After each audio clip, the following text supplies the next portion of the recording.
Alright guys, so we are loaded up with some dualies in here today. Got this F450 24 model. Got a 24 Denali HD 3500 back there in the back. Then we got this Chevy 4500 getting the Kelderman air suspension kit. Completely remove all the factory leaf springs. Got the rear axle out.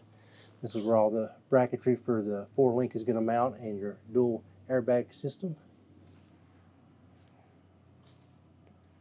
Give you a peek of what all that looks like.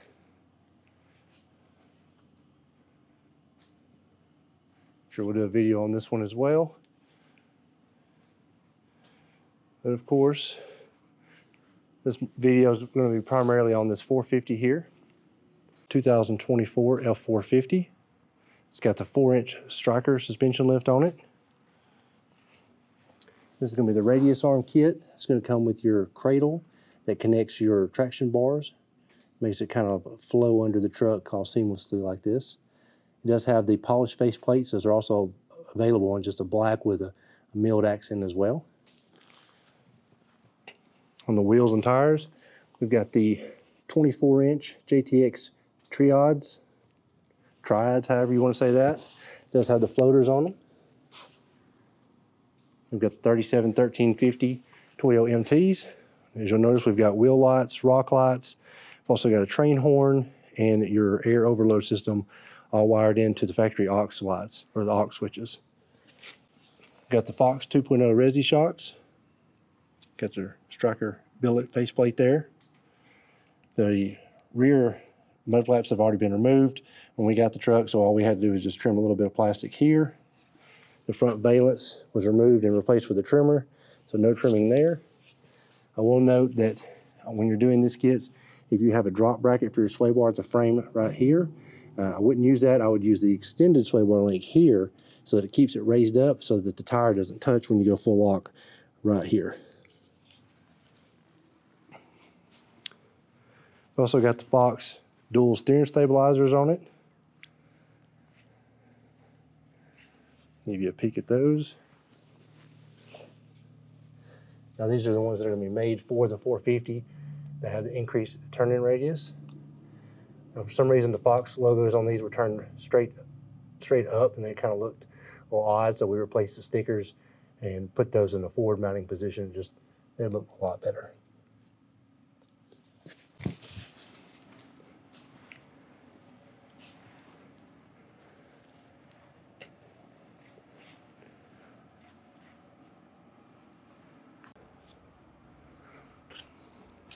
And again, we've got the Fox 2.0 shocks, as you can see there.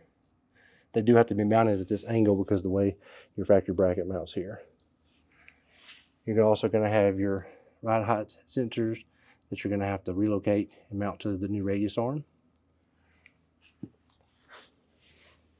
And again, this kit does come with a 4-link and a radius arm. This is the radius arm version.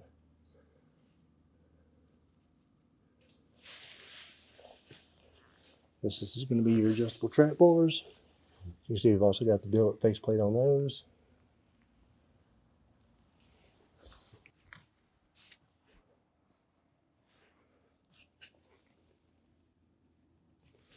Back up just a little bit and get you a little more in view. See if I can get the whole truck in here.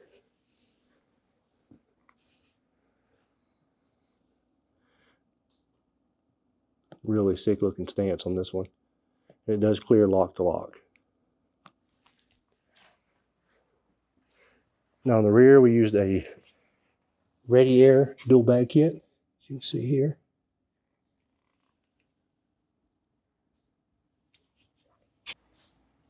Now on the compressor for the airbags, it's going to be mounted right under here behind the step, as you can see there.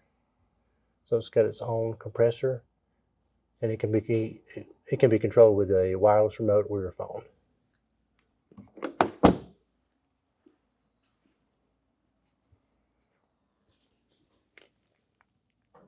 And as you see, we've got the Fox 2.0 Resi shocks in the rear. You see the other one over there, just barely. Got your Stryker block. It's also got its bump stop mount sitting off to the side. And then you've got your bag system here. Now, in here you'll see you've got your train horn set up. You've got the horn blasters spare tire delete kit here. This is their stealth model, I believe. It's got the onboard compressor along with the tank. Now we like to add a couple extra braces instead of relying just on the spare tire cable. It'll hold it fine with just the cable, but it seems to just not be as sturdy. So to keep it from moving around, we add a couple braces and it just makes it a lot more solid. Some of them will actually build custom brackets for, so it's kind of a case-by-case basis.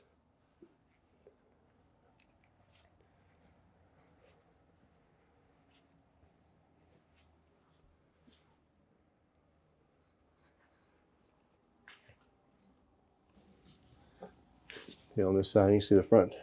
Get you in here to see the bag mounts. This kit also comes with an extended rear sway bar links as well.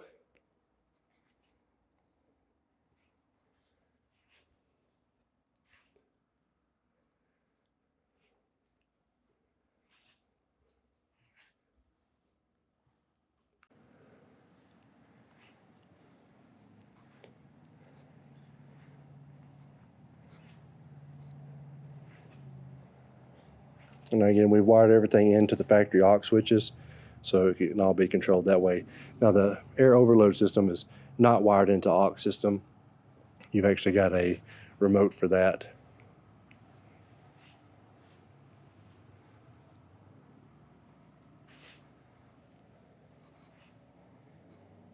On these wheel lights on the 450, just for reference, if you're looking at putting some on yours, they do have to be oversized just because the brakes are so big.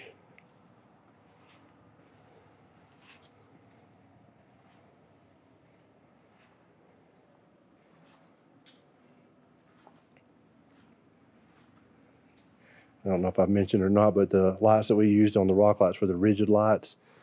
I don't know if you can, they're kind of aimed at the Fox shock and the spring here. Try to focus on the suspension. And of course they're in the rear the same way.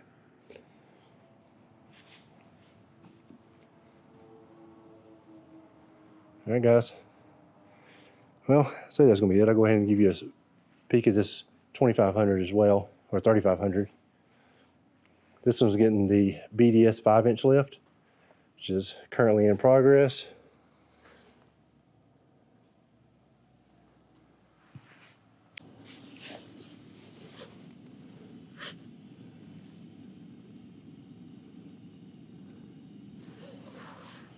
And both of these do use the 10-lug conversion adapters, so that's worth mentioning as well. Those are going to space the front wheels, and front and rear wheels out the thickness of the adapter, which is about 1 inch, depending on which brand they are. I think these are the JTX, and the ones going on the GMC are going to be KG1.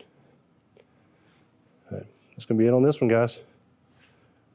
Make sure you like the video, subscribe, stay tuned for more.